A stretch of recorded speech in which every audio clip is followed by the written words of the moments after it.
Assalamualaikum warahmatullahi wabarakatuh. Waalaikumsalam warahmatullahi wabarakatuh.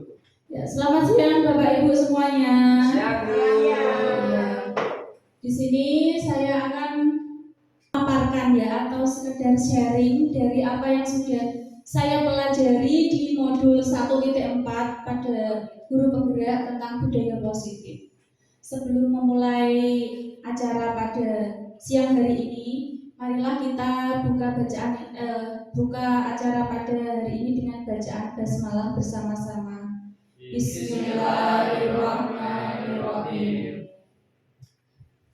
Ya, terima kasih yang saya hormati Bu Ida Nursati selaku Kepala SDN Suko Agung dan yang saya hormati Bapak Ibu Guru SDN Suko Agung. Di sini saya tidak bermaksud untuk mengajari. Kita di sini sama-sama belajar dan saya mengimbaskan apa yang sudah saya pelajari kepada Bapak Ibu Guru semua. Nah, sebelum memulai kegiatan ini, karena ini sudah siang, supaya kita tidak mengantuk, supaya kita menjadi semangat kembali, mari Bapak Ibu sejenak kita berdiri untuk mengikuti kegiatan ice breaking dulu. Semuanya berdiri. Nanti menirukan gerakan yang ada di video ini ya.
Semoga tidak mengantuk.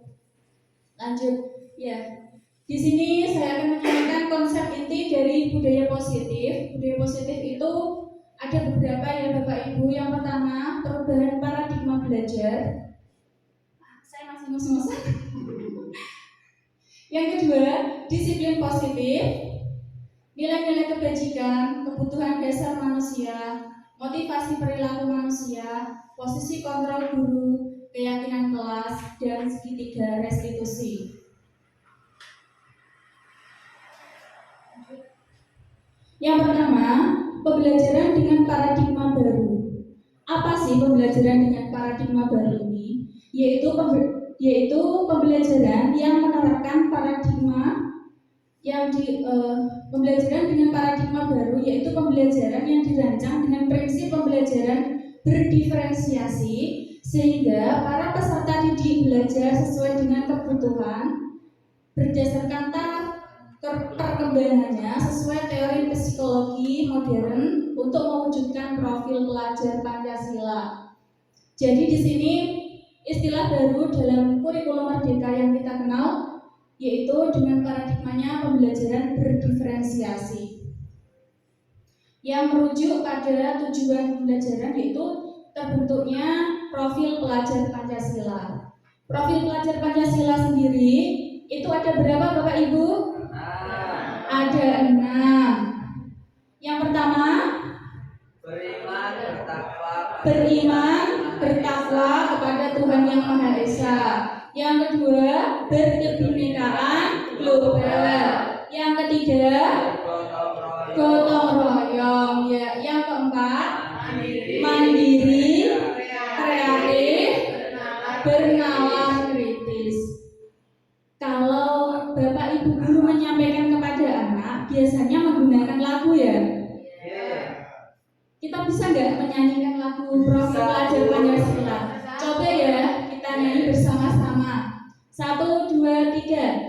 Pelajar Pancasila beriman dan bertakwa pada Tuhan Yang Esa dan berakhlak mulia, berkebinekaan global, gotong royong mandiri, kreatif dan bernalar kritis. Iya, terima kasih Bapak Ibu. Lanjut.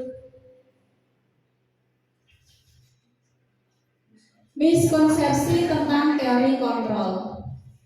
Di sini selama ini kita banyak sekali mengalami miskonsepsi tentang kontrol dari pembelajaran, yaitu ilusi mengontrol murid.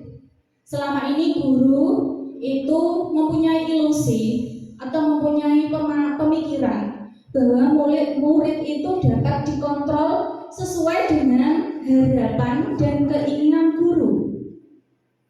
Padahal sebenarnya tidak seperti itu. Yang kedua, ilusi bahwa semua penguatan itu positif dan bermanfaat. Padahal sebenarnya penguatan positif itu belum tentu bermanfaat. Misalnya saat kita memberikan reward kepada murid kita. Dulu memang kita pernah belajar waktu mungkin di perkuliahan ya, ada teori reward dan punishment ya. Masih ingat ya Bapak Ibu? Nah, ternyata teori itu untuk di saat ini harus kita ubah. Kemudian ilusi bahwa orang dewasa berhak memaksa. Guru sebagai orang dewasa, di sini kita beranggapan bahwa guru itu bisa memaksa murid, bisa menyuruh murid sesuai dengan apa yang diinginkan oleh guru. Sebenarnya itu adalah sebuah miskonsepsi atau sebuah kesalahan. Selanjutnya yaitu ilusi bahwa kritik dan membuat rasa bersalah mampu menguatkan karakter. Di sini kita sebagai guru pasti pernah mengkritik atau menyalahkan siswa. Padahal itu sebenarnya bukan membangun karakter, justru malah sebaliknya. Lanjut. Merubah paradigma stimulus respon ke pendekatan teori kontrol. Dulu waktu kita berkuliah ya, itu ada yang namanya teori stimulus dan respon oleh siapa? Teori pendidikan itu Bapak Pease atau siapa itu yang mencetuskan ya, bahwa pembelajaran itu adalah berupa stimulus dan respon. Tapi kenyataannya pada paradigma baru ini itu sudah tidak relevan, dan marilah kita merubahnya menjadi teori kontrol yang lebih baik lagi.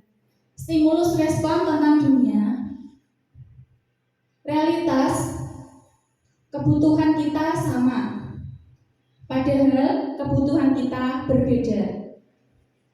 Mungkin dari Bapak Ibu guru yang ada di ruangan ini, kita sama-sama guru di sini, tapi kita memiliki kebutuhan yang berbeda. Kebutuhan makan saya dengan kebutuhan kebutuhan makan Pak Mukti itu tidak sama, apalagi dengan semuanya pasti berbeda. Begitu juga dengan murid kita.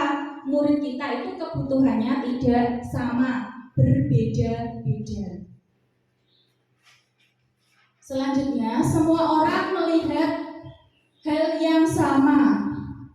Saat kita melihat ke depan, mungkin saat saya berdiri di sini, ada yang melihat saya, ada yang melihat juga kacamata saya, ada yang mungkin melihat warna kerudung saya. Jadi semuanya itu berbeda-beda. Ketika saya bertanya kepada Bapak Ibu guru tentang diri saya, mungkin Bu Ana menjawab warna coklat karena mungkin baju saya warnanya coklat. Tapi ketika saya bertanya pada Bu Niti bagaimana tentang saya, Bu Niti menjawab warnanya hitam. Mungkin karena melihat rok saya yang berwarna hitam. Jadi kita tidak bisa memandang sesuatu itu dengan hal yang sama. Yang ketiga, kita mencoba mengubah orang agar berpandangan sama dengan kita. Apakah bisa Bapak Ibu? Tidak bisa, ya betul sekali. Kita itu tidak mungkin mengubah pandangan orang supaya sama dengan apa yang kita pandang juga. Apa yang harus kita lakukan? Yaitu kita berusaha memahami pandangan orang lain tentang dunia.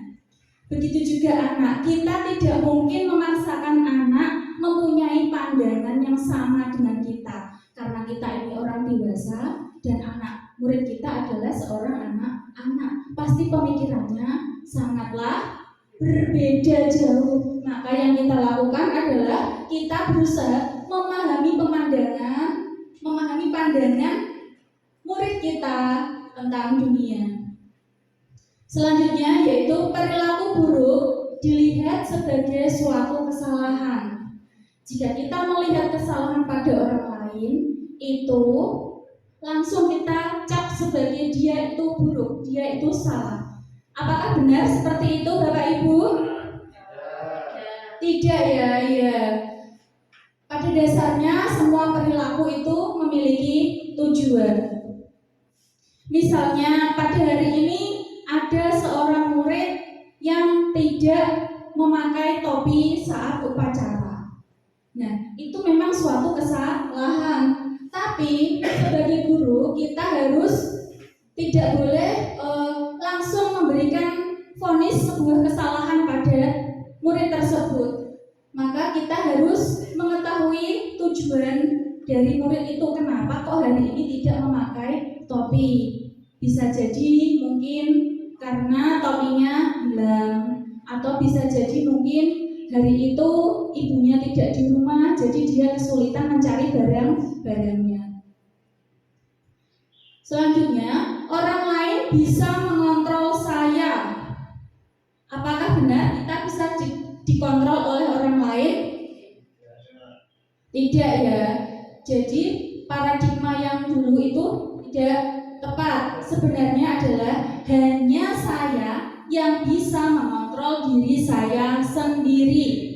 Jadi keinginan dari dalam diri saya tidak mungkin bisa dikontrol oleh siapapun kecuali diri saya. Saya bisa mengontrol orang lain. Ini kebalikannya juga. Apakah bisa saya mengontrol perilaku Bapak Ibu? Tidak bisa, jelas. Karena kita berbeda. Sampai kepada pemaksaan, ada pada saat bujukan gagal. Dulu kita memikir bahwa kalau dibujuk tidak bisa, berarti harus dipaksa. Nah, untuk teori kontrol yang baru tentang paradigma pembelajaran, yaitu kita harus berkolaborasi dan berkonsensus menciptakan pilihan-pilihan baru. Jadi paksaan itu tidak dibenarkan. Berarti sebagai guru kita harus berkolaborasi untuk menciptakan pilihan-pilihan baru untuk anak. Yang terakhir yaitu model berpikir menang atau kalah. Sedangkan paradigma yang baru yaitu model berpikir menang dan menang. Jadi tidak ada kata kalah, semuanya menang. semuanya yang berani belajar, semuanya yang berani mencoba, semuanya yang berani menampilkan sesuatu, berarti dia adalah menang. Lanjut. Disiplin positif di sini berasal dari kata disipline, yang artinya belajar disiplin mengacu pada disiplin diri yang memiliki tanggung jawab terhadap apa yang dilakukan berdasarkan nilai-nilai yang diyakini.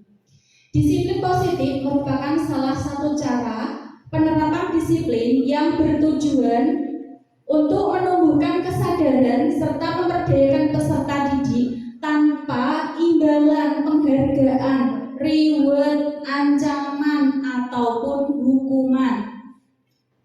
Sebagai pendidik, tujuan kita adalah menciptakan peserta didik yang memiliki disiplin diri sehingga mereka berperilaku mengacu pada nilai-nilai kebajikan universal dan memiliki motivasi intrinsik dalam perubahan perilaku ke arah yang lebih baik. Dengan menerapkan disiplin positif di sekolah, maka apapun yang menjadi perilaku anak itu bukan atas dasar dari penghargaan, ancaman, ataupun hukuman, karena berasal dari motivasi intrinsik murni dari dalam diri murid tersebut. Nilai-nilai kebajikan, nilai-nilai yang disepakati bersama lepas dari suku bangsa, agama, bahasa maupun latar belakang. Semuanya menganggap bahwa nilai-nilai kebajikan ini adalah nilai yang baik. Contoh nilai kebajikan institusi atau organisasi. Di sini saya mengambil 3, yaitu profil pelajar Pancasila IPO, Primary Years Program, keterampilan, dan yang ketiga adalah keterampilan hidup. Profil pelajar Pancasila di sini banyak sekali nilai kebajikan. Ada berapa tadi Bapak Ibu? Ada 6, betul. Bu Niti, 6 itu apa saja Bu Niti kalau profil pelajar Pancasila? Beriman dan bertakwa kepada Tuhan Yang Maha Esa dan berakhlak mulia, berkebinekaan global, gotong royong, mandiri, bernalar kritis, kreatif. Ya, betul, tepat sekali. Nah, sekarang yang dari Primary Years Program atau PYP, yaitu nilai toleransi, rasa hormat, integritas, mandiri, menghargai, antusias, empati, keingintahuan, kreativitas, kerjasama, percaya diri, dan komitmen. Nah, sekarang dari keterampilan hidup atau life skill, nilai-nilai apa saja yang perlu kita berikan kepada anak yang nilai-nilai kebajikannya? Bisa Bu Nurul menyebutkan nilai keterampilan hidup atau life skill yang harus dimiliki oleh seorang guru maupun seorang murid? Dapat dipercaya. Dapat dipercaya, Dapat dipercaya. terus Lurus hati, pendengar yang aktif, tidak merendahkan orang lain, dan memberikan yang terbaik dari diri. iya, betul sekali. Berarti anak itu tidak hanya mendapatkan nilai-nilai matematika atau nilai apa, tetapi nilai keterampilan hidup pun harus kita tanamkan saat anak masih mengenyam pendidikan. Sekarang kita sampai pada kebutuhan dasar manusia. Apa itu kebutuhan dasar manusia? Yaitu segala sesuatu yang dibutuhkan oleh manusia untuk mempertahankan keseimbangan kondisi fisiologis dan psikis yang bertujuan untuk mempertahankan hidup dan kesehatan.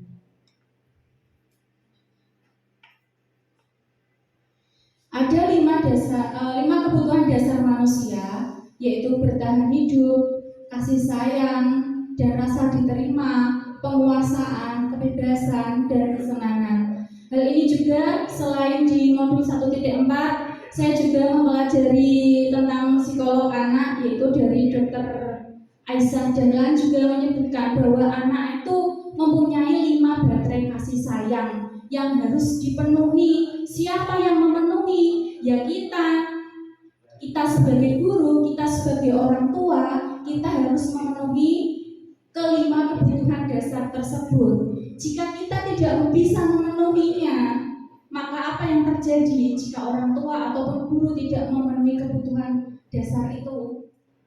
Anak akan cenderung mengalami atau melakukan hal-hal yang kurang baik. Itu karena ada salah satu kebutuhan yang tidak terpenuhi. Bapak Ibu guru juga saya rasa memiliki kebutuhan 5 kebutuhan dasar ini. Betul apa tidak? Betul. Sebagai guru kita juga mempunyai 5 kebutuhan dasar sebagai manusia. Kita juga bertahan hidup. Untuk bertahan hidup kita makan, terus apalagi pakaian, tempat tinggal, keamanan serta kesehatan. Ini adalah kebutuhan primer yang pasti kita dapatkan, pasti dan harus. Dan yang kedua yaitu kasih sayang dan rasa diterima. Bukan hanya sebagai anak, sebagai guru kita juga membutuhkan ini ya. Kita yang orang dewasa saja membutuhkan ini, apalagi seorang anak. Maka hendaknya kita sebagai guru di sekolah sebisanya kita memberikan kasih sayang dan penerimaan terhadap kondisi yang ada pada murid kita. Kemudian penguasaan di sini meliputi harga diri, keinginan untuk dianggap, memimpin, berprestasi, diakui, didengar. Nah, biasanya ini anak-anak yang kayak aktif atau terlalu hiperaktif, ingin menonjol sendiri. Nah, itu karena ada kebutuhan akan penguasaan yang ingin dia peroleh, maka dia ingin menunjukkan jati dirinya. Yang keempat yaitu kebebasan. Kebebasan di sini berupa mandiri, memiliki pilihan, mencoba hal baru, mampu mengendalikan arah dirinya. Pasti Bapak Ibu juga ingin bebas seperti anak-anaknya, tapi karena kita sudah dewasa, kebebasan kita berbeda dengan kebebasan dari seorang murid. Yang kelima yaitu kesenangan. Kesenangan ini bermain, humor, antusiasme, dan tertawa. Ini menurut saya ini sangat murid banget ya. Kalau kesenangan ini mereka itu di benaknya bermain, tertawa, bercanda dengan temannya.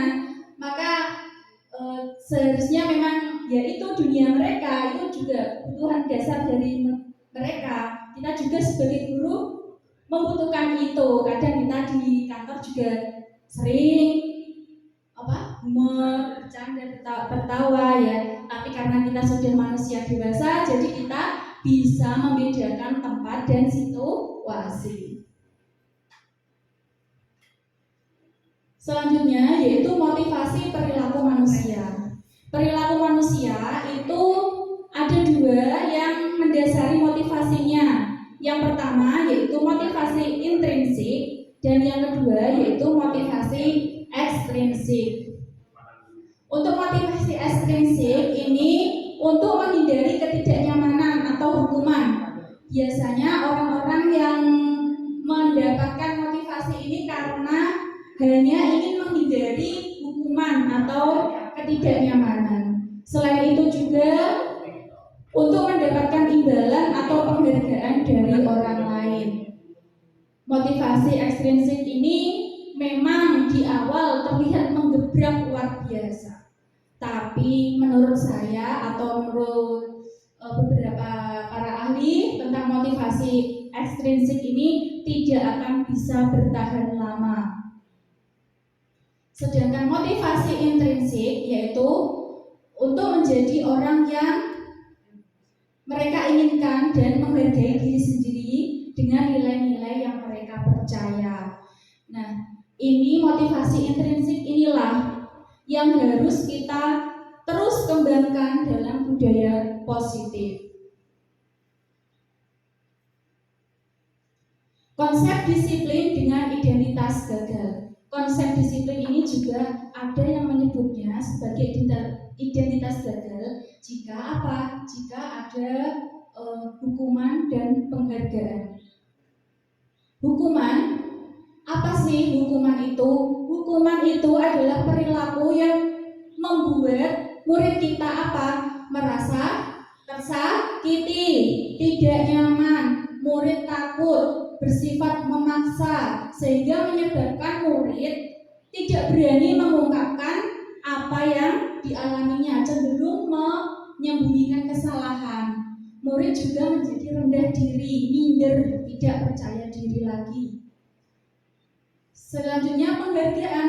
Penghargaan juga ini dianggap sebagai konsep disiplin dengan identitas yang gagal. Penghargaan di sini tidak efektif karena ini hanya memacu pada murid-murid kita yang memiliki notabene kemampuan yang tinggi, sedangkan mereka yang berada di posisi kurang maka tidak mendapatkan ini.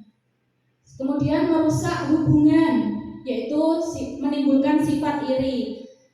Merusak hubungan di sini apabila misalnya ya ada anak yang mendapatkan juara atau ranking 1, kemudian diumumkan di depan kelas.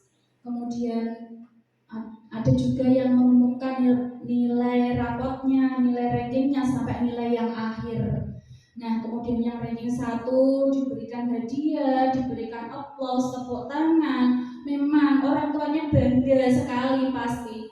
Tapi bagaimana dengan anak yang masih kurang, masih perlu belajar lagi, sedangkan dia disebutkannya nilainya yang paling akhir. Jika kita menjadi orang tua ataupun anak tersebut, bagaimana perasaan kita?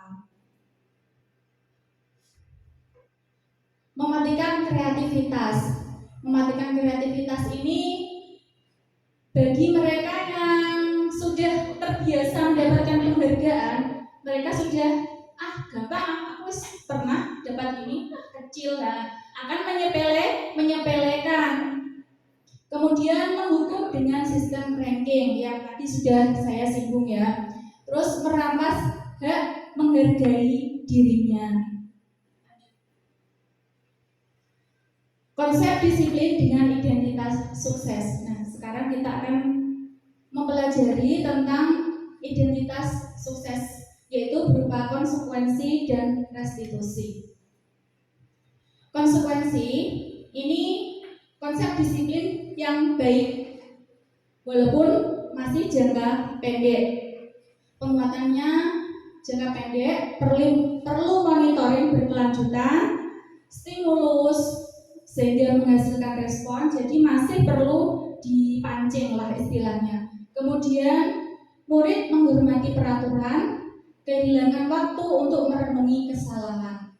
Sedangkan restitusi ini yang saat ini menjadi bagian dari budaya positif kita, yaitu murid bertanggung jawab untuk perilakunya. Yang kedua, fokus pada pemecahan masalah jangka panjang. Jadi ketika ada masalah, dilibatkan, anak dilibatkan dalam pemecahan masalah. Murid menghormati dirinya dan orang lain. Ketika anak kita ajak untuk berpikir, kita ajak untuk berdiskusi, maka dia akan menghormati dirinya sendiri dan juga orang lain. Kemudian teori kontrol, yaitu dirinya pemegang kontrol, bukan orang lain. Murid bersemangat memperbaiki kesalahan karena tadi diajak berdiskusi, sehingga murid itu lebih bersemangat untuk memperbaiki kesalahannya karena solusinya juga hasil dari diskusi, bukan paksaan yang diberikan oleh guru. Konsep disiplin pendekatan restitusi, sebuah cara menanamkan disiplin positif pada murid.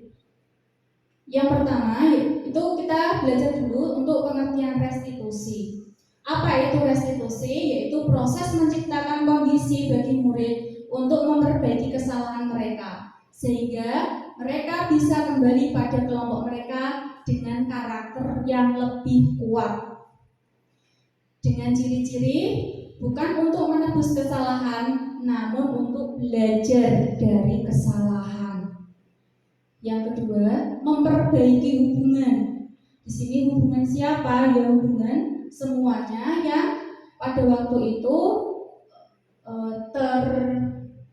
terlibat dalam permasalahan itu. Kemudian ciri-cirinya juga tawaran bukan paksaan. Setiap masalah pasti akan ditawarkan solusi, bukan dipaksa untuk menjalani sebuah solusi.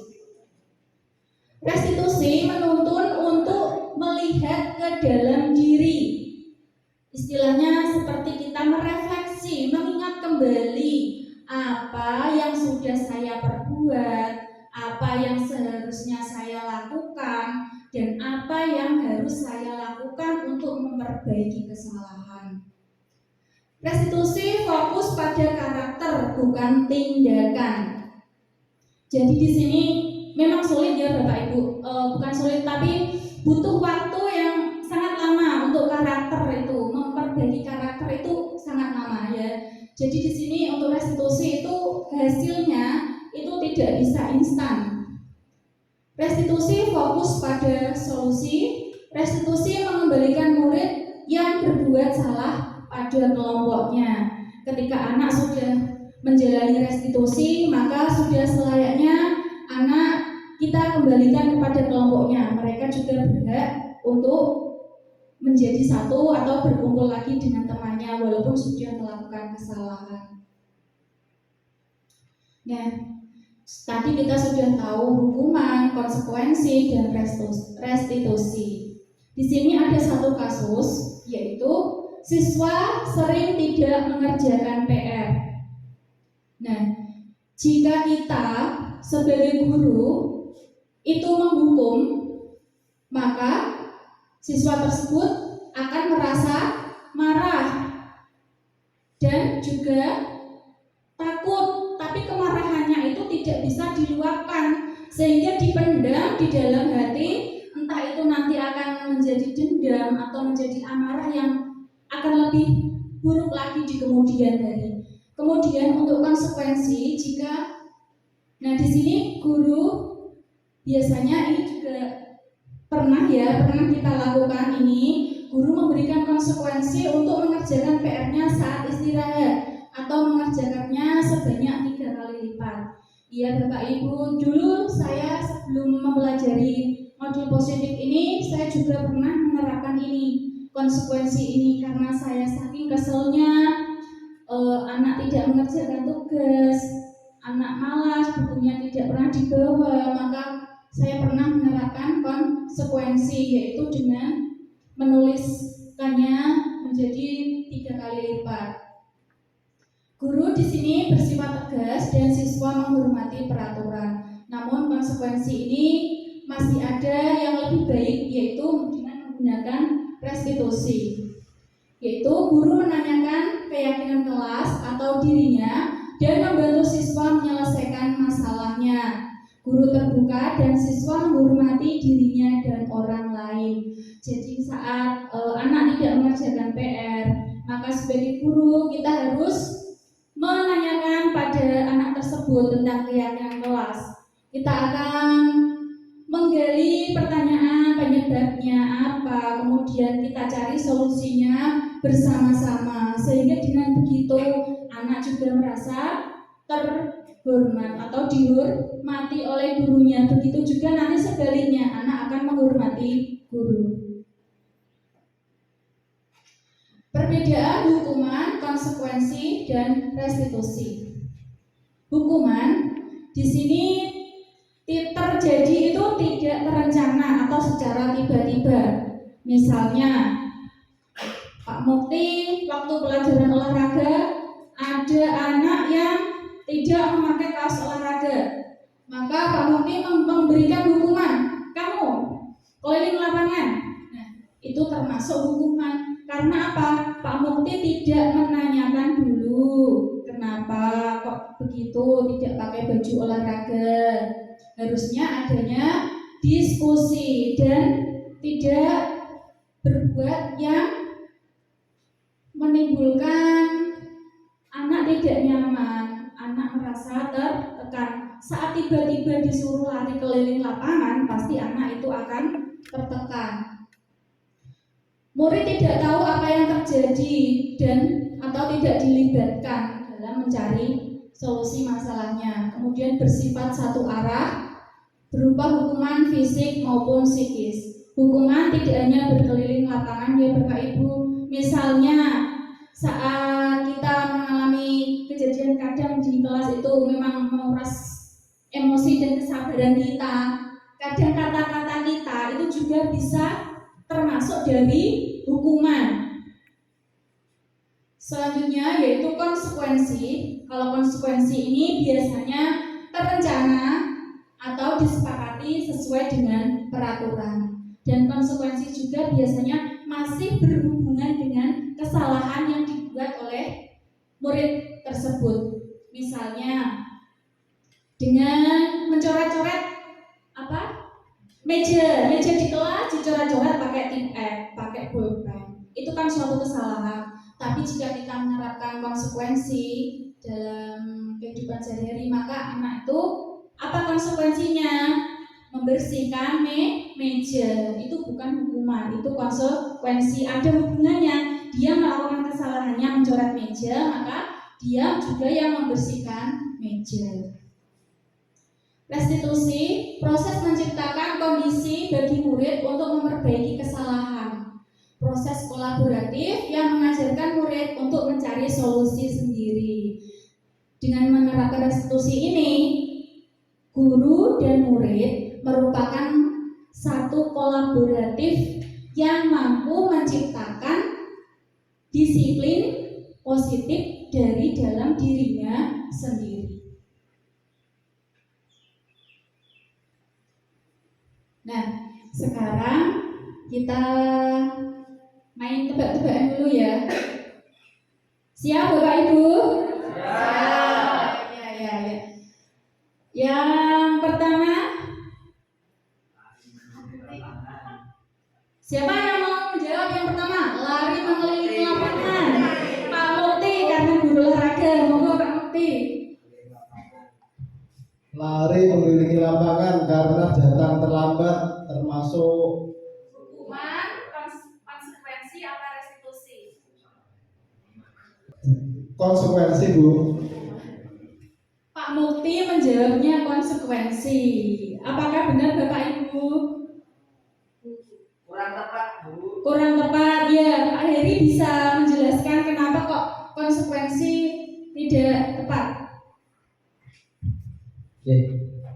Di situ kan ada lari keliling lapangan ya Bu, karena datang terlambat. Kalau menurut saya itu hukuman, karena mungkin ada murid kita yang datang terlambat atau tadi contohnya tidak memakai kaos olahraga, kemudian langsung saja kita meminta siswa atau murid itu lari mengelilingi lapangan tanpa tahu tidak membawa kaos olahraga atau datang terlambat itu alasannya apa, seperti itu Bu. Terima kasih. Ya, terima kasih Pak Heri, betul sekali. Itu adalah termasuk dari hukuman.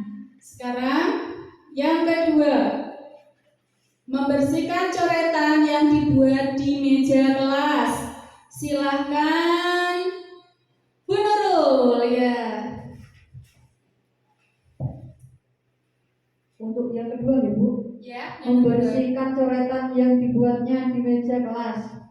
Konsekuensi Bu. Ya, betul sekali. Itu termasuk dari konsekuensi karena dia melakukan kesalahan mengotori meja kemudian dia membersihkannya.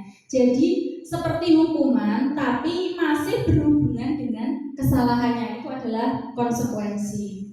Kalau tadi terlambat langsung mengelilingi lapangan kan tidak ada hubungannya, itu namanya hukuman, terjadi secara tiba-tiba. Kemudian yang ketiga, murid diminta untuk push up 15 kali karena tidak menggunakan masker ke sekolah. Bu Endah sepertinya mau menjawab. Ya, terima kasih. Yang ketiga yaitu murid diminta untuk push up 15 kali karena tidak menggunakan masker ke sekolah. Itu termasuk hukuman, Bu. Ya, betul sekali Bu Endah, itu termasuk hukuman. Selanjutnya, menggantikan kertas tugas teman yang telah dicoret-coret. Bu Ana?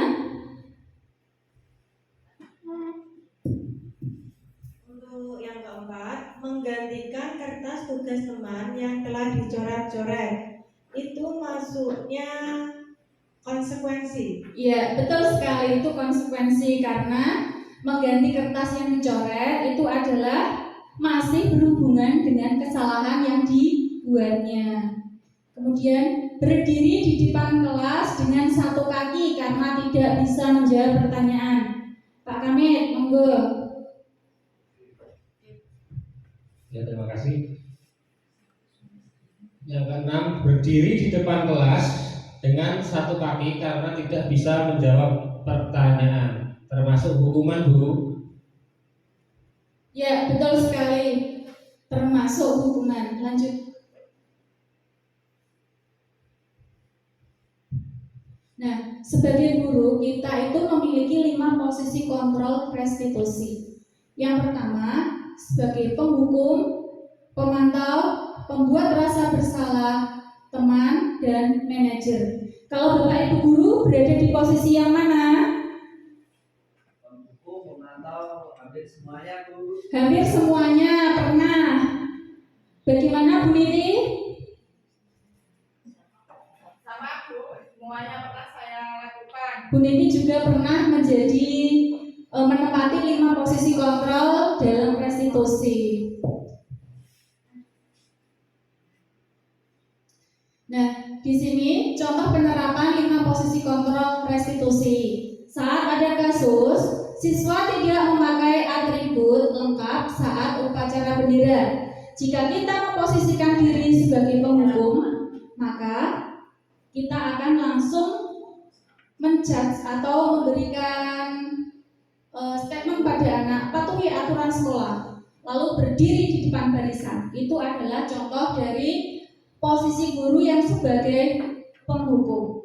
Kemudian pemantau, jika melihat kesalahan tersebut, maka pemantau akan menyatakan kamu sudah melanggar apa peraturan dan konsekuensinya. Jadi diingatkan kembali untuk mengingat peraturan serta konsekuensi yang sudah ada atau disepakati sebelumnya. Kemudian jika kita sebagai posisikan diri sebagai ayolah yang tertib, buat bu guru bangga. Kali ini tidak apa-apa, kamu salah. Nah, itu adalah kita memposisikan diri sebagai teman dari anak-anak kita. Ayolah cawes bos, mosok gak sakit lho, rame dhewe kelase. Nah, itu adalah contoh kita sebagai teman. Kemudian membuat rasa bersalah. Di sini guru akan mengatakan berapa kali ibu guru harus memberitahu kamu, bu guru kecewa sama kamu. Nah, ini adalah contoh dari membuat rasa bersalah. Memang kita tidak langsung mengatakan kamu bersalah, tapi dengan pertanyaan-pertanyaan tersebut, dengan rasa kecewa yang diungkapkan oleh guru, maka guru di sini memposisikan dirinya sebagai pembuat rasa bersalah. Yang kelima yaitu sebagai manajer. Apakah kamu tahu kesalahanmu? Jadi guru tidak langsung menanyakan aturan atau apa, tapi kita gali dulu, kita cari-cari dulu pemahaman anak tentang dirinya, apa yang sudah dilakukan. Kira-kira bagaimana kamu akan memperbaiki kesalahan ini? Anak diajak untuk menemukan atau menyampaikan dari solusi yang dibuat kesalahannya tadi. Nah, sekarang kita akan menebak lagi. Ayo kita menebak lagi. Posisi kontrol apakah saya? Jika saya mengatakan saya kecewa sekali sama kamu. Buat rasa bersalah. Coba lanjut Pak. Ya, betul sekali, membuat rasa bersalah. Kemudian, kamu tidak pernah benar melakukannya. Apa Pak? Hukum. Coba Pak. Ya, betul sekali. Kita berarti ketika mengatakan itu kita sebagai penghukum. Lanjut Pak. Apa rencana kamu untuk menyelesaikan masalah ini? Pak Mokti, coba. Manajer Bu. Pak Mukti menjawab posisi sebagai manajer. Betul atau salah? Beri tepuk tangan. Nah, ayolah lakukan ini demi Bapak Ibu ya. Sebagai apa, Bu Nurul? Teman Bu. Sebagai teman. Ya, betul sekali. Tepuk tangan untuk semuanya. Kamu tidak pernah mendapatkan nilai jika tidak mengerjakan tugas ini. Apakah benar? Iya, betul sekali. Wah, Bapak Ibu sudah paham ya, berarti tadi menyimak. Iya. Sekarang kita sampai pada disiplin positif yang selanjutnya, yaitu keyakinan kelas. Mengapa keyakinan kelas bukan peraturan kelas? Siapa Bapak Ibu yang bisa memberikan penjelasannya? Oh ya, monggo, silakan Pak. Ya, terima kasih. Mengapa keyakinan kelas? Mengapa bukan peraturan kelas? Ini Bu, kalau menurut saya itu keyakinan kelas ini sangat bagus kalau menurut saya ya. Karena apa?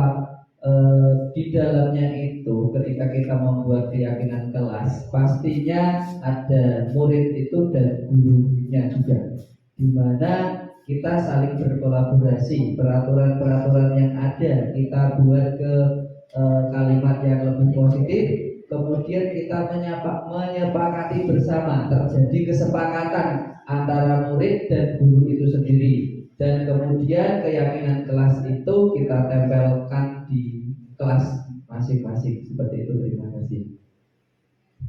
Ya, terima kasih Pak Heri, jawabannya sangat lengkap sekali. Beri tepuk tangan untuk Pak Heri. Lanjut.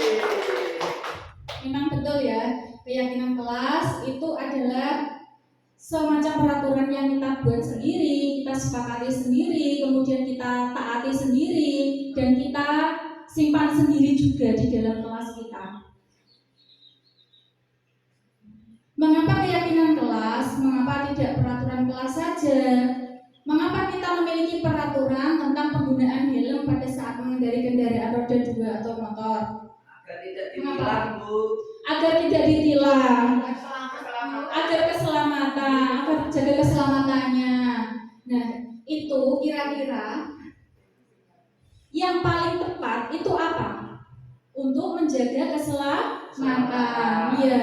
Kalau hanya sekedar untuk tidak ditilang, itu berarti bukan dari dalam diri kita sendiri. Itu karena kita takut hukuman. Itu berarti bukan keyakinan. Kemudian mengapa kita memiliki peraturan penggunaan masker dan mencuci tangan setiap saat? Agar bersih Bu. Agar bersih. Ada lagi? Agar sehat. Ya, itu berarti kita sudah mempunyai kesadaran dari dalam diri. Keyakinan itu sudah ada di dalam diri kita. Nah, di sini pembentukan keyakinan kelas itu bersifat abstrak, berupa pernyataan universal dibuat dalam pernyataan positif. Pernyataan positif itu tidak boleh menggunakan kata-kata yang bersifat negatif, misalnya dilarang, jangan, tidak, itu ya. Sedikit saja agar mudah diingat. sesuai dengan kondisi kelas dan sekolah sehingga mudah diterapkan. Tidak perlu yang muluk-muluk ya Bapak Ibu untuk membuat keyakinan kelas. Sederhana-sederhana saja, yang penting terlaksana dan anak itu bisa memahami sehingga timbullah karakter dari keyakinan yang kita bentuk sendiri. Semua warga sekolah atau warga kelas dilibatkan saat membuat keyakinan kelas. Jadi di sini ada guru dan juga ada murid. Nah, ini tadi adalah contoh pembuatan keyakinan kelas yang sudah saya terapkan di kelas saya. Assalamualaikum warahmatullahi wabarakatuh. Waalaikumsalam warahmatullahi wabarakatuh. Ya, selamat pagi anak-anak. Ini sebelum belajar tentang memahami, Nulis ingin mengajak kalian mempunyai aturan yang ada di kelas ini selama pembelajaran yang nanti kita sebut sebagai keyakinan kelas. Ya, keyakinan kelas itu adalah rangkaian aturan yang kita buat bersama dan kita lakukan bersama-sama. Nah, kamu tahu nggak salah satu aturan misalnya yang ingin kamu lakukan untuk kelas kita supaya kelas 2 itu belajarnya supaya semangat, supaya lebih paham, supaya anak-anak senang. Ayo kita menggunakan aturan apa? Tidak boleh membuli, nggak bisa misalnya itu ya. Nanti kita akan buat peraturan-peraturan atau keyakinan-keyakinan yang kita sepakati, yang kita tetapkan bersama di sini nanti ya. Nanti tulis akan membagikan kertas, nanti kamu tulis satu saja keinginan selama kamu belajar di kelas 2 ya. Ditulis, ayo disiapkan pensilnya untuk ditulis. Tulis satu keinginan selama kamu belajar di kelas 2 supaya kamu bisa belajar lebih baik lagi.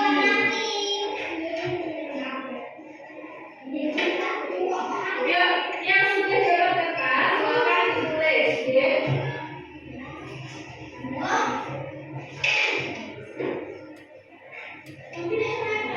Ya, nanti ditempelkan di depan. Yuk, silakan ditulis satu keyakinan kelas yang ingin kamu terapkan di kelas 2. Ya, nilai siji pakai satu saja ya. Tidak usah dikasih nama, nanti yang sudah selesai ditempelkan di sini saja. Sembari ya, sesuka kamu. Nanti kita bahas bersama. Tidak usah dikasih nama, tidak apa-apa. Pon yang sudah ditempel ke depan bisa juga. Ya, rasain sambung. Ya.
Ya, ini tadi adalah keyakinan kelas yang sudah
Ya, Bapak Ibu terima kasih sudah menyaksikan video tadi pembuatan keyakinan kelas yang ada di kelas 2 ya. Sedikit menguras suara karena memang anak-anak kecil. Di tahap pertama kita pasti akan menjelaskan apa sih itu keyakinan kelas. Kemudian anak tadi satu persatu menuliskan pendapatnya masing-masing. Mereka membuat aturan-aturannya sendiri dan disetujui oleh teman-temannya. Kemudian karena di sini masih kelas 2, tulisannya juga belum terlalu rapi, maka tadi kesepakatan yang terakhir yaitu nanti Bu Lilis akan menuliskannya kembali, membuatnya sesuai dengan yang telah tadi dibuat anak kata-katanya, namun diubah, mungkin ditambahi gambar atau apa supaya anak lebih menarik untuk dipajang di dinding kelas. Nah, sekarang kita tebak-menebak lagi. Apakah ini peraturan atau ini sebuah keyakinan kelas? Untuk pernyataan yang pertama, monggo Bu Ida. Memakai seragam sekolah sesuai dengan ketentuan. Terima kasih atas kesempatan yang telah diberikan untuk menjawab. Memakai seragam sesuai dengan ketentuan itu menurut saya adalah keyakinan. Betul Bapak Ibu? Sekarang yang kedua, dilarang merokok. Bagaimana Bu Nurul? Dilarang merokok. Peraturan Bu. Iya, itu adalah peraturan. Yang ketiga, buanglah sampah pada tempatnya. Bu Ana?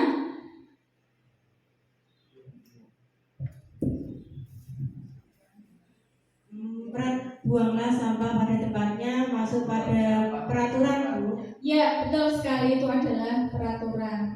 Yang keempat, Bu Tika?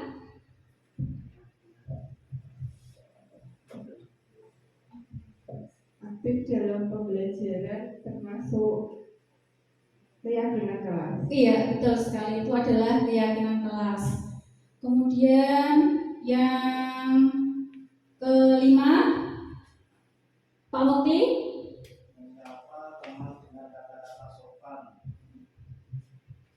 Menyapa teman dengan kata-kata sopan termasuk keyakinan kelas Bu. Ya, betul sekali. Terima kasih Bapak Ibu. Beri tepuk tangan untuk Bapak Ibu semua. Nah, di sini kita sudah sampai ke tahap segitiga restitusi, yaitu suatu proses dialog yang dijalankan oleh guru agar menghasilkan murid yang mandiri dan bertanggung jawab. Segitiga restitusi sendiri itu ada 3 tahapan, yaitu menstabilkan identitas, validasi tindakan yang salah, dan menanyakan keyakinan. Pada saat kita di tahap menstabilkan identitas, maka seorang guru itu memberikan ketenangan kepada murid ya, atau menstabilkan identitas, diberikan ketenangan dengan mengatakan setiap orang pasti pernah melakukan kesalahan. Dengan kata itu pasti anak akan oh iya, langsung terbuka pemikirannya. Kamu bukan satu-satunya yang pernah melakukan ini. Nah, agak tenang ya, identitasnya menjadi stabil, jiwanya menjadi stabil, tenang. Kemudian setelah itu baru kita melakukan validasi tindakan yang salah dengan kita menanyakan, adakah cara yang lebih efektif untuk mendapatkan apa yang kamu butuhkan? Kamu tentu punya alasan mengapa melakukan itu. Jadi anak digali dari tindakan-tindakan yang tadi. Kemudian selanjutnya yaitu tahap terakhir, menanyakan keyakinan. Apakah tindakan yang dilakukan tadi sudah sesuai dengan aturan, sudah sesuai dengan kesepakatan kelas? Kamu ingin menjadi orang yang seperti apa? Jadi anak di sini berdialog dengan gurunya.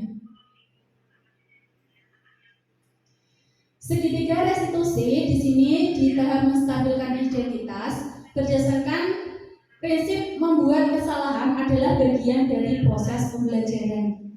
Jadi kesalahan itu adalah proses dari pembelajaran, bukan kesalahan itu adalah bagian dari hukuman. Berbuat salah itu wajar. Ini adalah contoh statement-statement yang bisa Bapak Ibu guru lakukan ketika menerapkan segitiga restitusi di tahap menstabilkan identitas. Tidak ada manusia yang sempurna. Bapak Ibu guru juga pernah melakukan itu. Bapak Ibu guru tidak mencari siapa yang salah, tapi Bapak Ibu guru mencari solusi dari masalah ini. Kemudian kamu berhak merasa begitu. Di tahap kedua yaitu validasi tindakan yang salah. Berdasarkan prinsip perilakunya berupaya memenuhi suatu kebutuhan tertentu. Di sini kita menggali motif-motif atau dasar-dasar dari anak melakukan kesalahan. Kita bisa menanyakan, kamu pasti punya alasan mengapa melakukan itu. Padahal kamu bisa melakukannya, padahal kamu bisa melakukan yang lebih buruk dari ini ya. Tapi mungkin si anak itu tidak seburuk yang akan dilakukan. Kamu patut bangga telah melindungi sesuatu yang penting buatmu. Kamu melakukannya karena mempertahankan sesuatu yang penting bagimu. Tahap ketiga yaitu menanyakan keyakinan. Maksudnya di sini berdasarkan prinsip teori kontrol bahwa pada dasarnya kita termotivasi secara intrinsik, yaitu dengan menanyakan kepada anak apa keyakinan kelas kita, nilai-nilai apa yang telah disepakati bersama, seperti apa gambaran kelas yang ideal menurut kamu, kamu ingin menjadi seperti apa. Dengan dialog-dialog yang seperti itu akan menimbulkan jawaban yang dari dalam diri murid itu sendiri. Jadi tidak terintimidasi oleh gurunya. Lanjut.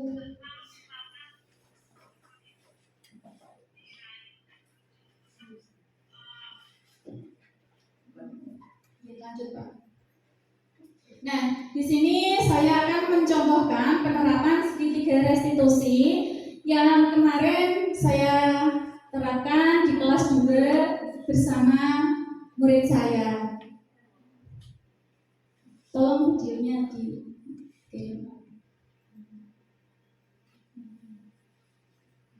Mas Rio, tadi guru dengar dari guru tiket, kamu datang terlambat ya ke sekolah? Iya, Bu.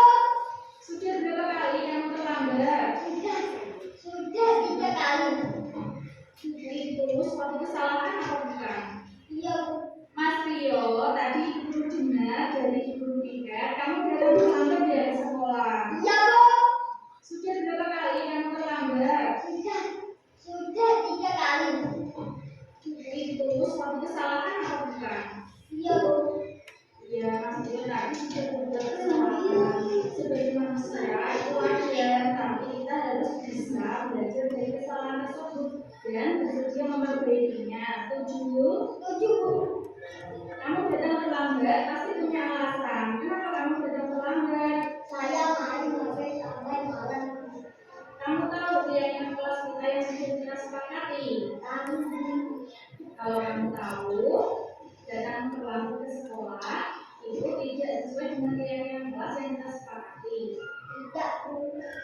Keyakinan kelas apa yang sudah kamu langgar? Datang tepat waktu.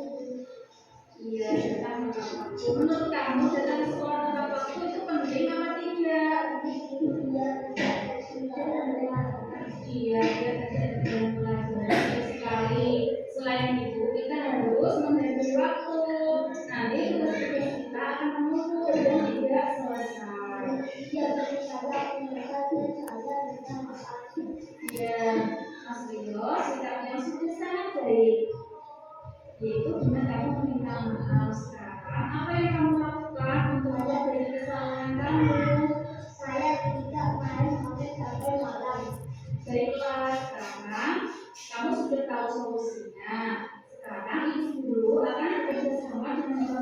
juga supaya kamu tidak dalam sekolah. Itu tadi adalah penerapan segitiga restitusi yang saya contohkan di kelas 2. Bapak Ibu, ternyata anak kecil di kelas 2 sudah bisa diajak untuk berkolaborasi dalam menyelesaikan masalah yang dihadapinya sendiri.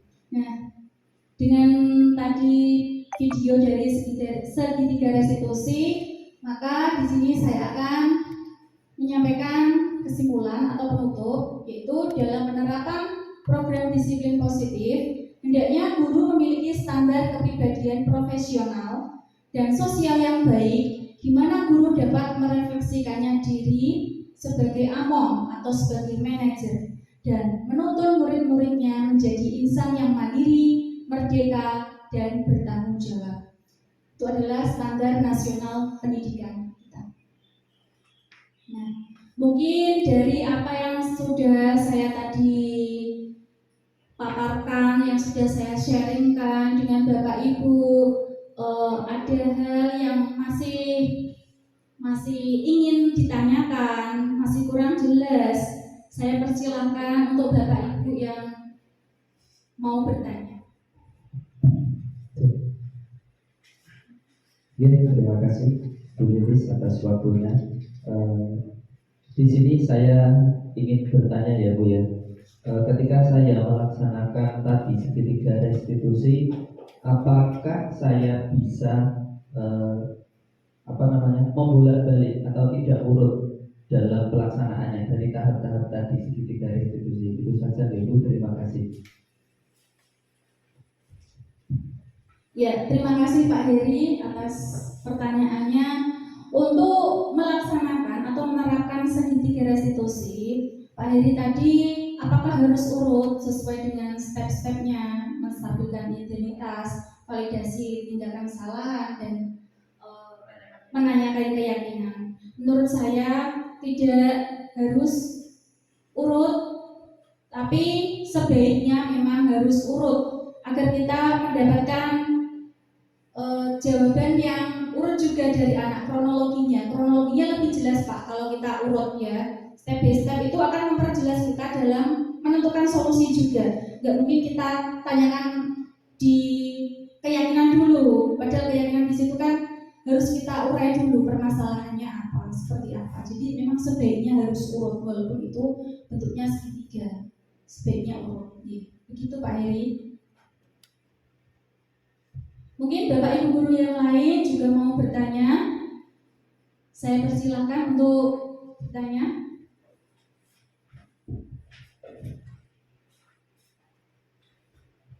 Terima kasih atas waktunya Bu. Yang saya tanyakan yaitu bagaimana cara atau strategi yang paling tepat untuk digunakan guru supaya murid selalu ingat akan keyakinan kelas yang bisa disepakati bersama. Terima kasih. Ya, Bu Nurul, terima kasih atas pertanyaannya.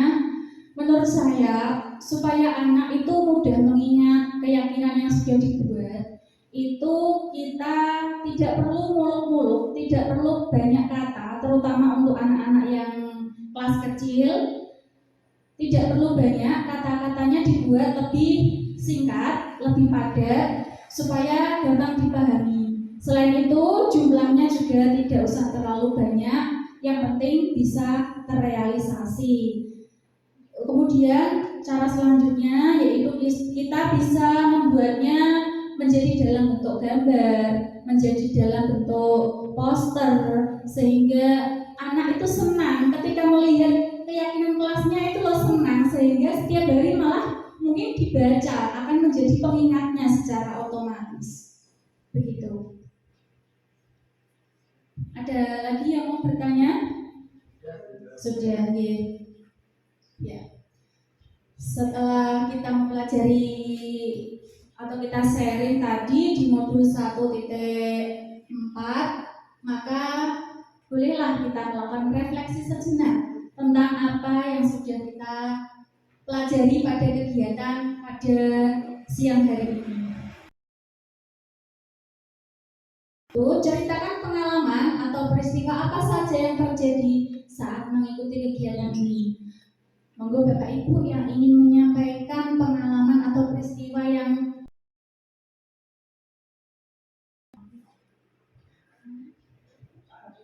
monggo Pak Hamid. Ye, Pak Hamid. Sinten? Oh, Pak Mukti. Ye, monggo.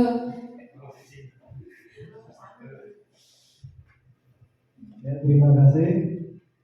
Ceritakan pengalaman atau peristiwa apa saja yang terjadi saat mengikuti kegiatan ini. Hari ini saya belajar banyak dari yang disampaikan oleh Bu Lilis, yaitu tentang budaya positif mengenai perubahan paradigma belajar, disiplin positif, nilai-nilai kebajikan, kebutuhan dasar manusia, dan motivasi perilaku manusia, posisi kontrol guru, keyakinan kelas, dan segitiga restitusi. Terima kasih. Terima kasih Pak Mukti untuk refleksinya pada pertanyaan yang pertama. Kemudian untuk refleksi yang kedua, yaitu bagaimana perasaan Bapak Ibu selama mengikuti kegiatan ini. Monggo siapa yang ingin menyampaikannya? Akhirnya monggo. Terima kasih Bu. Di sini bagaimana perasaan Bapak atau Ibu selama mengikuti kegiatan ini? Pastinya ketika saya mengikuti kegiatan ini itu senang karena saya mendapatkan ilmu-ilmu baru. Tadi yang disampaikan oleh Bu Lilis itu sangat penting sekali untuk saya juga sebagai pendidik agar di kelas itu bisa bisa maksimal sesuai tupoksi saya sebagai guru. Seperti itu. Terima kasih.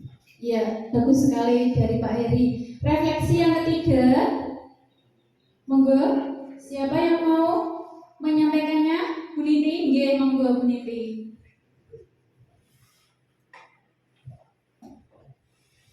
Yang ketiga, pembelajaran apa yang Bapak Ibu dapatkan di kegiatan ini? Pada kegiatan kali ini ada istilah baru yang saya dapatkan, yaitu istilah segitiga restitusi. Itu saja, Bu. Ya, terima kasih Bu Niti. Refleksi yang keempat, monggo Bapak Ibu yang mau menyampaikan refleksi yang keempatnya. Oh, nggih, Benda, nggih, monggo.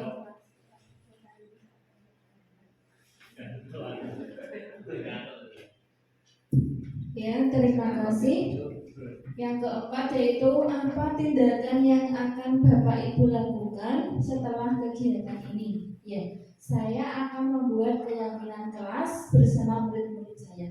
Cukup itu saja ya Bu. Oh ya, terima kasih Bu Enda. Ya, mungkin Bu Enda mengajar di kelas 3 ya. Ini ya sangat baik untuk diterapkan di kelas nanti. Ya. Demikian Bapak Ibu yang dapat saya sampaikan.